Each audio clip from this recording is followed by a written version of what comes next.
الحمد لله وكفى وسلام على عباده الذين اصطفى أما بعد فأعوذ بالله من الشيطان الرجيم بسم الله الرحمن الرحيم إنا نحن نزلنا الذكر وإنا له لحافظون.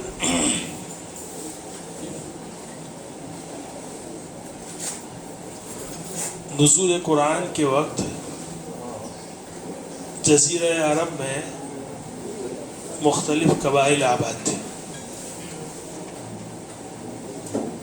جیسے قریش، حذیل، تمیم، حوازن، قیس، عیلان، یہ مختلف قبائل تھے،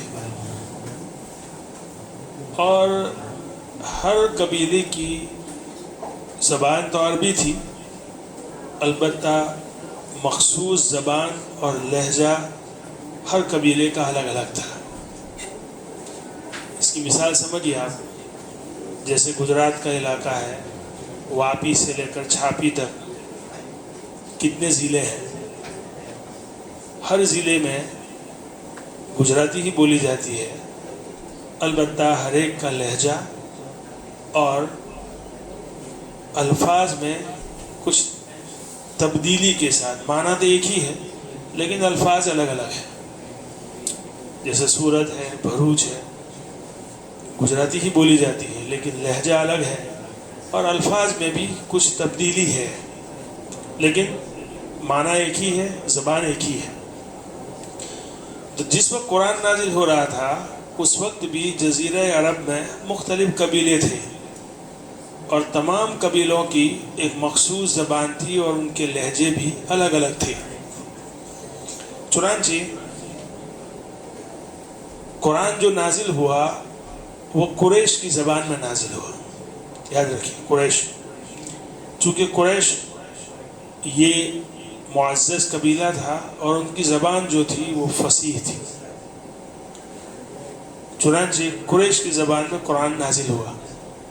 لیکن جیسے جیسے اسلام پھیلا اور لوگوں نے اسلام کو قبول کیا، مختلف قبائل دائرہ اسلام میں داخل ہوئے، تو چونکہ ان کی زبان اور ان کا لہجہ قریش سے مختلف تھا، اس لیے ان کو قرآن کی تلاوت میں کچھ دقت محسوس ہوتی تھی، تکلیف محسوس ہوتی تھی. چنانچہ رسول اللہ صلی اللہ علیہ وسلم نے آسانی کی دعا کی اللہ رب العزت سے. تو جبرائیل امین ایک دن آئے اور کہا کہ اللہ رب العزت نے قرآن کریم کو 7 مختلف لہجوں میں پڑھنے کی اجازت دی ہے. انزل القرآن على 7 احرف فقرؤوا ما تيسر منه، بخاری کی روایت ہے. یہ وقتی طور پر تھا، اس کو اور آسانی کے ساتھ، شاید کنفیوژن آپ کو پیدا ہوا کہ ایسا کیسے ہو سکتا ہے، تو اس کو آپ سمجھیے، ہندوستان میں اردو بھی بولی جاتی ہے اور ہندی بھی بولی جاتی ہے. اردو اور ہندی یہ قریب بہت زیادہ قریب ہے، دونوں زبانیں، لیکن کچھ الفاظ ایسے ہیں جن کا پروناؤنسیشن اور لہجہ جو ہے مختلف ہے. مثال کے طور پر اردو میں ہم زبان تنگ کے لیے بولتے ہیں زبان، جبکہ ہندی میں اس کو بولتا ہے کوئی تو بولتا ہے زبان، جیم سے. اسی طرح آپ نے سنا ہوگا یہ لفظ بہت زیادہ پولیٹیشین استعمال کرتے ہیں، ذمہ داری یعنی رسپانسبلٹی، اسی کو بہت سے لوگ ہندی میں بولتے ہیں ذمہ واری. سنا ہوگا آپ نے ذمہ واری. بہت سے لوگ چائے بولتے ہیں اور کچھ لوگ جو ہے چا بولتے ہیں. تو یہ جو لہجے کا اور تلفظ کا اور پروناؤنسیشن کا جو اختلاف ہے وہ تقریباً ہر زبان میں ہے علاقے کے اعتبار سے. عرب میں بھی اسی طرح تھا. جس وقت قرآن نازل ہوا تو ظاہر سی بات ہے قبیلے کی جو ایک مخصوص زبان ہے، ان کا ایک مخصوص لہجہ ہے، اس کو چھوڑ کر دوسرے قبیلے کے لہجوں کو اختیار کرنا یہ تھوڑا بھاری محسوس ہوتا ہے. جلدی سے زبان پر وہ چیز آتی نہیں ہے.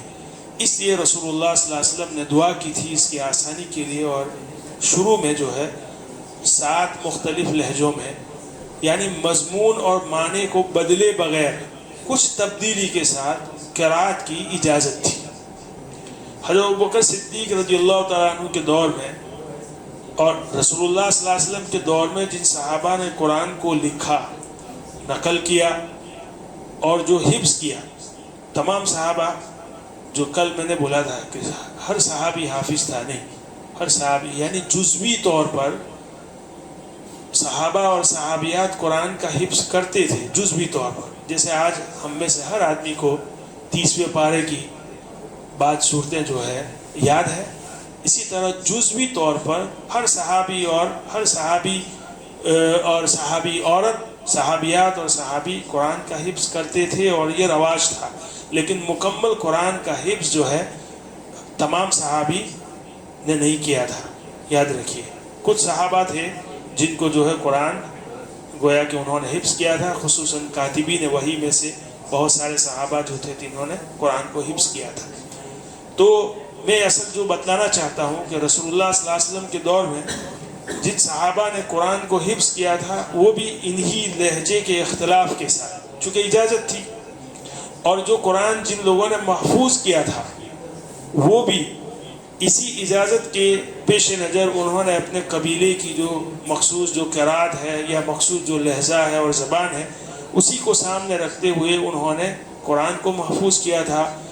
بہت سے صحابہ نے تفسیر بھی جو ہے لکھ رکھی تھی سائڈ پہ، قرآن کی جو آیت تھی اس کے بغل میں۔ اور جب حضرت ابوبکر صدیق رضی اللہ تعالیٰ عنہ نے سرکاری طور پر قرآن کو جمع کیا تو اسی اختلاف قرات کے ساتھ قرآن کو جمع کیا تھا۔ حضرت زید بن ثابت رضی اللہ تعالیٰ عنہ نے، چونکہ وہ خود حافظ تھے، انہوں نے جو طریقہ کار اختیار کیا تھا جمع کرنے کا، میں نے بتایا تھا کہ قرآن کو جمع کرنے میں کس امانت داری کے ساتھ کام لیا گیا کہ حضرت ابوبکر صدیق رضی اللہ تعالیٰ عنہ حضرت عمر کو اور حضرت زید بن ثابت کو یہ ذمہ داری دی تھی۔ چنانچہ یہ دونوں، جو کوئی بھی صحابی قرآن کی جو اصل نقل لے کر آتا تھا، اصل جو اوریجنل تحریر ہے وہ لے کر آتا تھا گواہ کے ساتھ، تو وہ اپنے حافظے کے ساتھ ملان کرتے تھے۔ اور بہت سے صحابہ نے ترتیب نزولی کے اعتبار سے جو قرآن لکھ کر رکھا تھا اس سے بھی وہ لوگ میچ کرتے تھے اور قرآن کو جمع کرتے تھے۔ حضرت زید بن ثابت نے جو قرآن جمع کیا وہ صحیفوں کی شکل میں کیا تھا۔ یاد رکھیں، صحیفہ کا مطلب کیا ہے، یعنی یہ قرآن جو دو گتوں کے درمیان ہے اس طرح جمع نہیں کیا تھا۔ صحیفہ ہر سورت کی شکل میں الگ الگ تھا۔ سورہ فاتحہ ایک صحیفہ، سورہ بقرہ ایک صحیفہ، سورہ آل عمران ایک صحیفہ۔ اسی طرح قرآن اتنا نہیں بلکہ بہت سارے صحیفے تھے، قرآن کی جتنی صورتیں ہیں اتنے صحیفے تھے۔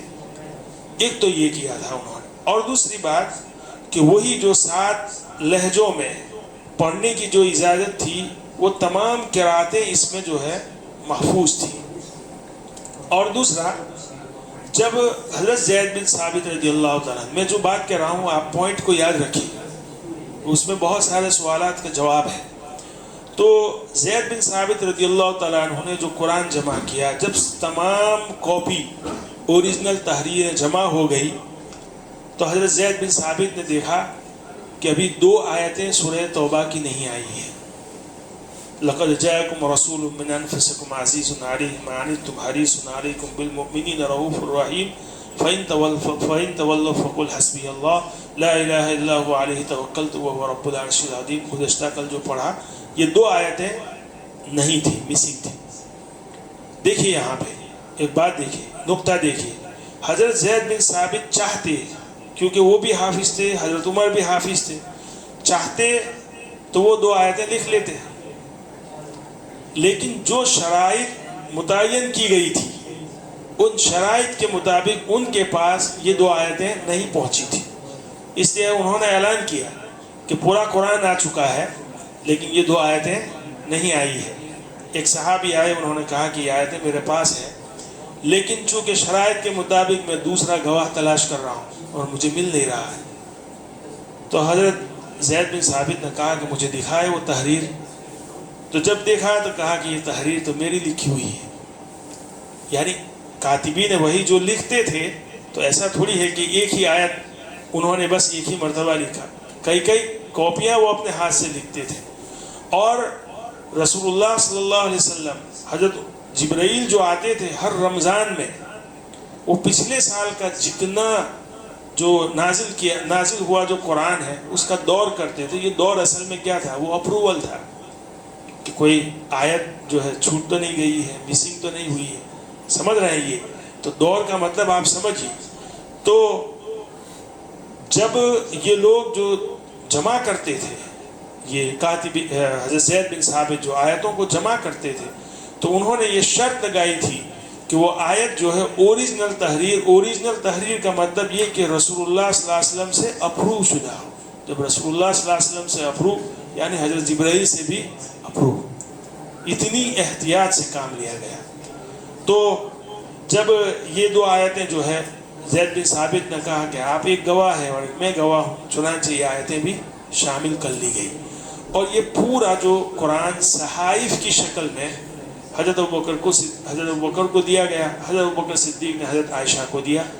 جب تک حضرت ابوبکر صدیق رضی اللہ تعالیٰ عنہ زندہ تھے حضرت عائشہ کے پاس رہا. جب حضرت عمر رضی اللہ تعالیٰ عنہ کا دور آیا تو پھر حضرت عمر کے پاس وہ بھیج دیا گیا اور حضرت عمر نے حضرت حفصہ کے پاس رکھا.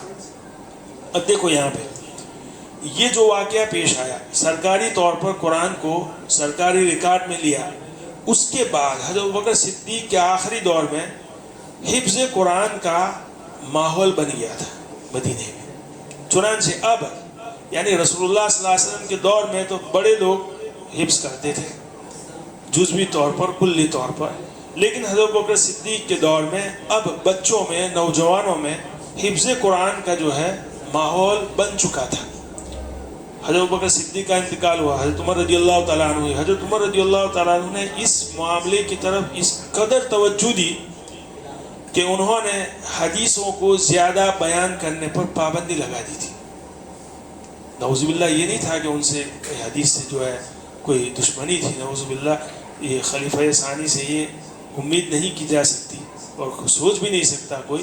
مقصد ان کا یہ تھا کہ اگر زیادہ حدیثیں جو ہے بیان کرنے کا رواج ہوگا تو لوگ قرآن سے غافل ہو جائیں گے. چنانچہ لوگوں کو قرآن کی طرف زیادہ متوجہ کیا جائے. قرآن ہمارا اصل سورس ہے، بنیادی سورس ہے. تو اس غرض سے یعنی دوسری بہت ساری وجوہات بیان فرمائی ہے. سب سے پہلی وجہ یہ تھی کہ لوگ جو ہے قرآن کی طرف زیادہ متوجہ ہو. تو حضرت عمر رضی اللہ تعالیٰ عنہ کے دور میں انہوں نے بہت زیادہ توجہ دی اور حفظ قرآن کا سلسلہ اور بڑھا. اب دیکھیے حضرت عمر رضی اللہ تعالیٰ عنہ کا 10 سال کا دور جو ہے ختم ہوا. اسلام جو ہے حضرت ابوبکر صدیق کے دور میں تو صرف فارس تک پہنچا تھا. رسول اللہ صلی اللہ علیہ وسلم جب تک زندہ تھے ان کے آخری عمر میں انہوں نے زید بن اسامہ کی سرکردگی میں ایک لشکر تیار کر رکھا تھا جن کو حجاز سے باہر بھیجنے کی ان کی نیت تھی، لیکن بہرحال بھیجنے سے پہلے ان کا انتقال ہو گیا، وصال ہو گیا. حضرت ابوبکر صدیق نے سب سے پہلے اس لشکر کو روانہ کیا فارس کی طرف. تو ان کے دور میں یہ فارس ہی کے علاقے میں اسلامی لشکر تھے. حضرت عمر رضی اللہ تعالیٰ عنہ کے دور میں اسلامی فوجیں جو ہے آگے بڑھی. حضرت عثمان رضی اللہ تعالیٰ عنہ کے دور میں یہ اسلام کا جو دائرہ ہے وہ روم، فارس اور افریقہ کے بہت سارے ممالک تک پہنچ چکا تھا. اب کیا ہوا؟ اب وہ بات یاد رکھیں آپ کہ یہاں تک قرآن کو جو حفظ کرنے کا جو رواج تھا وہ وہی 7 احرف، 7 احرف یعنی 7 لہجے میں جو قرآن کی تلاوت کی اور قرات کی اجازت تھی، اسی کے پیش نظر لوگ قرآن حفظ کرتے تھے. لوگوں کے پاس اپنے لکھے ہوئے ذاتی نسخے بھی تھے اور انہوں نے اپنی تفسیریں بھی لکھ رکھی تھی اپنے مخصوص قبیلے کی زبان میں اور لہجے میں. انہوں نے قرآن کو بہرحال محفوظ کیا تھا. یہ سب کچھ چل رہا تھا اور عالم اسلام میں صرف اور صرف ایک نسخہ تھا، وہی جو مصحف صدیقی حضرت ابوبکر صدیق رضی اللہ تعالیٰ عنہ نے اپنے دور میں، اپنے زمانے میں جو سب سے بڑا کارنامہ کیا تھا وہ وہی ایک نسخہ تھا جو ابھی فی الحال حضرت حفصہ رضی اللہ تعالیٰ عنہ کے پاس تھا. حضرت عثمان رضی اللہ تعالیٰ عنہ کے دور میں ایک پریشانی یہ آئی کہ چونکہ اسلام بہت زیادہ پھیل گیا تھا، لوگ نئے اسلام میں داخل ہوتے تھے، تو جو بھی آدمی اسلام قبول کرتا تھا وہ اس علاقے کے مشہور قاری کو فالو کرتا تھا اور اسی کی قرأت کو اختیار کرتا تھا، اسی کی قرأت کے مطابق قرآن کی تلاوت کرتا تھا۔ چنانچہ ملک شام میں ابی ابن کعب تھے، اسی طرح کوفہ میں عبداللہ ابن مسعود تھے، کسی اور علاقے میں ابو موسیٰ اشعری تھے۔ یہ صحابہ اس حقیقت کو جانتے تھے جو شروع میں اللہ رب العزت نے اجازت دی تھی کہ معنی اور مضمون کی رعایت باقی رکھتے ہوئے الفاظ کی تبدیلی کے ساتھ الگ الگ لہجوں میں جو ہے قرأت کی جائے۔ اس حقیقت سے وہ واقف تھے، چنانچہ صحابہ میں کوئی اختلاف نہیں تھا۔ ابی ابن کعب اپنی قرأت کرتے تھے، عبداللہ ابن مسعود کے پاس اپنا لہجہ اپنی قرأت تھی، ابو موسیٰ اشعری کے پاس اپنی قرأت تھی، اور وہ جانتے تھے یہ سب متواتر قرأتیں ہیں اور اس کی اجازت ہے۔ لیکن جو لوگ نئے اسلام میں داخل ہوتے تھے وہ اس بات سے واقف نہیں تھے، چنانچہ جب وہ کسی اور قاری کی قرأت کے مطابق قرآن پڑھتا ہوا سنتے تھے تو اس کی قرأت کا انکار کرتے تھے، اور آرگیو اس قدر بڑھ جاتا تھا کہ وہ قرأت کو غلط قرار دیتے تھے۔ دیکھیے، متواتر قرأت کو غلط قرار دیتے تھے، یہاں تک کہ لوگوں نے تکفیر شروع کر دی، ایک دوسرے کو کافر کہنا شروع کر دیا۔ اس سے حضرت عثمان رضی اللہ تعالیٰ عنہ کو بہت زیادہ فکر لاحق ہوئی، حتیٰ کہ یہ روایت بخاری کی ہے کہ بخاری میں ابن حجر عسقلانی نے فتح الباری میں لکھا ہے کہ خود مدینے میں الگ الگ معلم تھے، مدرس، اور ہر معلم اپنی قرأت میں درس دیتا تھا۔ تو بچے جب آپس میں ملتے تھے اور وہ ایک دوسرے کو الگ الگ قرأت کرتا ہوا سنتے تھے تو پھر وہ آپس میں لڑتے تھے، آرگیو کرتے تھے۔ تو ایک مرتبہ حضرت عثمان رضی اللہ تعالیٰ عنہ نے خطبہ دیا کہ تم میرے قریب رہتے ہوئے اس قدر اختلاف کرتے ہو تو جو لوگ مدینے سے بہت زیادہ دور ہیں ان کا کیا حال ہوگا، واللہ اعلم۔ یہ خدشہ انہوں نے ظاہر کیا۔ صحابہ میں اس کی فکر تو تھی کہ قرآن کے سلسلے میں امت کا یہ اختلاف کس قدر دور کیا جائے، امت کو ایک صف میں کیسے کھڑا کیا جائے۔ اتفاق دیکھیے، حسن اتفاق کہ حذیفہ ابن یمان رضی اللہ تعالیٰ عنہ یہ ان دنوں آذربائیجان اور آرمینیا کی جنگ کے محاذ پر تھے، ملک شام کے علاقے ہیں یہ۔ وہاں سے وہ واپس آئے، حضرت عثمان رضی اللہ تعالیٰ عنہ سے انہوں نے یہ عرض کیا کہ امت کی آپ خبر لیجئے قبل اس کے کہ یہ لوگ یہود اور نصارہ کی طرح اللہ کی کتاب میں اختلاف کریں، اس سے پہلے آپ امت کو بچا لیجئے اس فتنے سے۔ پوچھا کیا ہوا؟ کہ میں نے دیکھا آذربائیجان اور آرمینیا کے محاذ پر کہ کچھ لوگوں نے ابی ابن کعب کے مطابق قرأت کی تو عبداللہ ابن مسعود کے جو فالوور تھے انہوں نے اس کا انکار کر دیا، عبداللہ ابن مسعود کے فالوور تھے جنہوں نے قرأت کی تو ابی ابن کعب کے فالوور جو ہے انہوں نے اس کا انکار کر دیا، اور آپس میں جب بحث و مباحثہ ہوا تو انہوں نے ایک دوسرے کو کافر کیا۔ تو بڑا سنگین معاملہ تھا۔ تو حضرت عثمان رضی اللہ تعالیٰ عنہ کو جو خدشہ تھا وہ خدشہ جو ہے اب حذیفہ ابن یمان نے خود آ کر بتایا کہ یہ تو واقعہ پیش آ چکا ہے۔ چنانچہ صحابہ کرام نے یہ مشورہ کیا اور متفقہ طور پر کہ یہ بات جو ہے ان میں طے پائی کہ چونکہ عالم اسلام میں ہمارے پاس تو ایک ہی نسخہ ہے جو صحائف کی شکل میں ہے، اگر کسی جگہ قرأت میں اختلاف ہو تو بہرحال کوئی ایک معیار اور اسٹینڈرڈ ہونا چاہیے کہ اسی کی طرف رجوع کیا جائے اور اختلاف کو دور کیا جائے۔ لیکن قرآن، سرکاری قرآن جو ہے ایک ہی صحیفہ تھا، ایک ہی قرآن تھا، ایک ہی نقل تھی اس کی، کوئی اور قرآن تھا ہی نہیں۔ تو یہ مشورہ ہوا کہ ہم جو ہے اب حضرت ابوبکر صدیق کے جو جمع کردہ قرآن ہے اسی کو سامنے رکھ کر کچھ اور صحیفے تیار کریں اور عالم اسلام میں اس کو بھیج دیں تاکہ ہر علاقے میں جہاں کہیں بھی قرات کا اختلاف ہو تو اسی نسخے کی طرف رجوع کیا جائے اور اختلاف کو دور کیا جائے۔ چنانچہ زید بن ثابت نے ابوبکر صدیق رضی اللہ تعالیٰ عنہ کے دور میں جو قرآن جمع کیا تھا اور جو تحریریں منگوائی تھی وہ انہوں نے واپس کر دی تھی کہ جن کی جو تحریر ہے امانت وہ واپس لے جائے، تو ہر ایک کے پاس وہ تھی۔ اب دوبارہ جو ہے قرآن کو جمع کرنے کا موقع آیا تو وہی اعلان کیا گیا کہ پہلے تو حضرت حفصہ سے وہ نسخہ منگوایا جو صحائف کی شکل میں تھا، اب اس کی تصدیق کرنا ہے ان تحریروں سے جو حضرت ابوبکر صدیق کے دور میں بہرحال اس سے تصدیق کی گئی تھی۔ چنانچہ اعلان کیا گیا کہ جس کے پاس اوریجنل تحریر ہو وہ لائے، اور انہی شرائط کے مطابق حضرت عثمان رضی اللہ تعالیٰ عنہ نے حضرت زید بن ثابت بوڑھے ہو چکے تھے، اور چنانچہ ان کے ساتھ 4 قریش کے صحابہ اور آگے چل کر پھر 8 دوسرے صحابہ کو معاون کے طور پر ان کو جو ہے مقرر کیا کہ آپ لوگ جو ہے انہی شرائط کے مطابق قرآن کو جو ہے جمع کریں۔ چنانچہ وہ تحریریں لاتے تھے اور اسی صحیفے کو اس سے بہرحال میچ کرتے تھے اور قرآن کا جو ہے قرآن کے نسخے تیار کرتے تھے۔ آخر میں سورہ احزاب کی 2 آیتیں نہیں آئی۔ اب دیکھیے یہاں پہ بھی وہی امانت داری دیانت داری سے کام لیا گیا۔ اس وقت جو ہے سورہ توبہ کا مسئلہ تھا، اب سورہ احزاب من الذین صدقوا قرآن کی جو آیت ہے یاد نہیں آ رہا ہے، صدقوا ما عاہد اللہ علیہ فمنہم من قضى نحبہ ومنہم من ينتظر وما بدلوا تبدیلا، یہ 2 آیتیں نہیں آئی تھی۔ تو اعلان کیا گیا، ایک صحابی کھڑے ہوئے اور کہا کہ دیکھیے ابوبکر صدیق کے دور میں میرے پاس جو گواہ تھا اس کا انتقال ہو چکا ہے، اب میرے پاس یہ تحریر ہے لیکن میرے پاس کوئی دوسرا گواہ نہیں ہے۔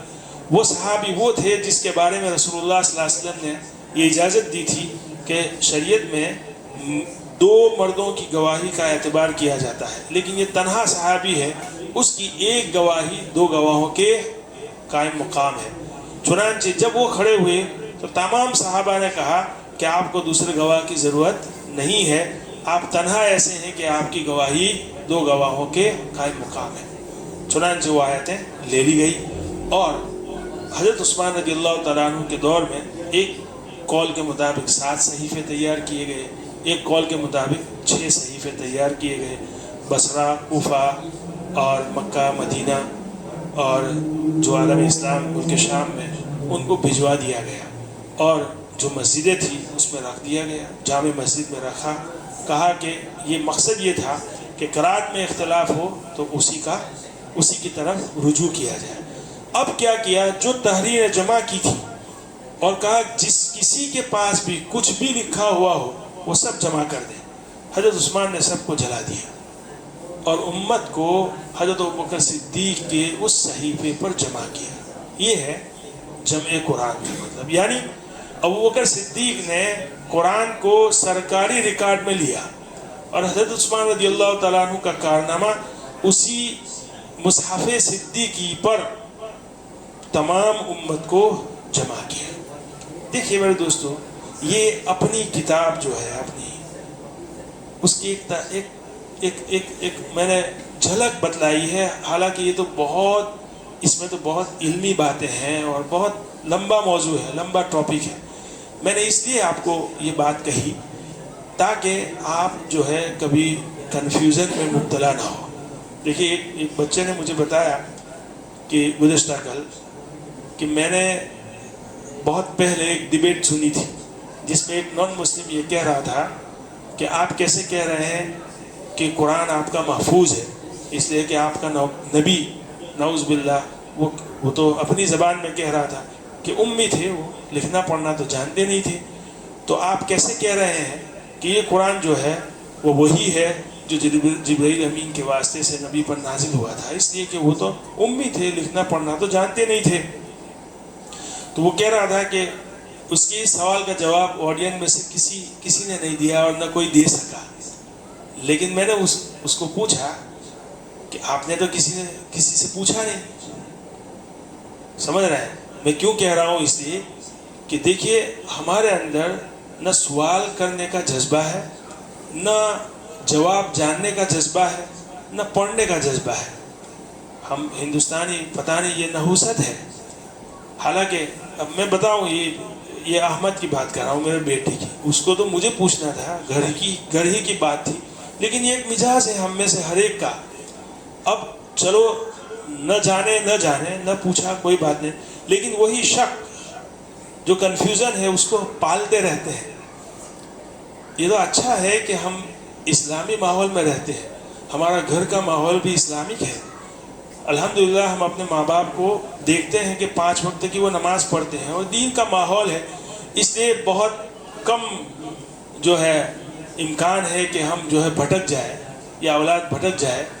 لیکن خدشہ تو ہے نا، خدشہ تو ہے. یہ برکت ہے، اس وجہ سے بہرحال ہم بچے ہوئے ہیں یا ہماری نسل بچی ہوئی ہے. تو دیکھیے، شک پیدا ہونا کوئی بری بات نہیں ہے، لیکن شک کو پالنا یہ سب سے خطرناک چیز ہے. یہ کسی نہ کسی دن آپ کو بھٹکا دے گا. اور قرآن کے متعلق یاد رکھیے اس بات کو، ایک حرف کے متعلق بھی شک کرنا یہ انسان کو اسلام سے خارج کر دیتا ہے. اب دیکھیے میرے دوستو، اپنی کمیونٹی کا تناسب دیکھیے. یہ کوئی معمولی توفیق نہیں ہے، اپنے ایمان کا مسئلہ ہے. لیکن دیکھیے جذبہ دیکھیے. ہم پتہ نہیں، یہ ہندوستانیوں کی ایک نحوست ہے. بہت سال پہلے ایک پاکستان کی جماعت آئی تھی یہاں رمضان میں. میں آپ کو سچ بتاؤں کہ 13-14 سال میں اپنے لوگوں نے کتنے سوالات نہیں کیے ہوں گے، اتنا انہوں نے 12-15 سال میں مجھ سے سوالات کیے. ہر نماز کے وقت وہ آتا تھا، وہ لمبی فہرست سوالات کی. یہ ایک جذبہ ہے، اچھی بات ہے. پاکستانیوں کی بات کر رہا ہوں. یہ جو یورپ بیگل کے جو ہے کچھ لوگ جب بھی ملتے ہیں، شاید کوئی ایسا وقت ہوگا کہ کوئی ایسا موقع ہوگا کہ انہوں نے کوئی سوال نہ پوچھا ہو. ملے ہیں، بات کرنی ہے، کیا بات کریں، کیسے ہیں، اچھے ہیں. اب بات کرنا ہے تو کچھ نہ کچھ پوچھیں گے. ہو علمی بات. یہ جذبہ ہونا چاہیے ہمارے اندر. یہ جذبہ نہیں ہے، یہ جذبہ پیدا کریں. اللہ رب العزت صحیح توفیق عطا فرمائے.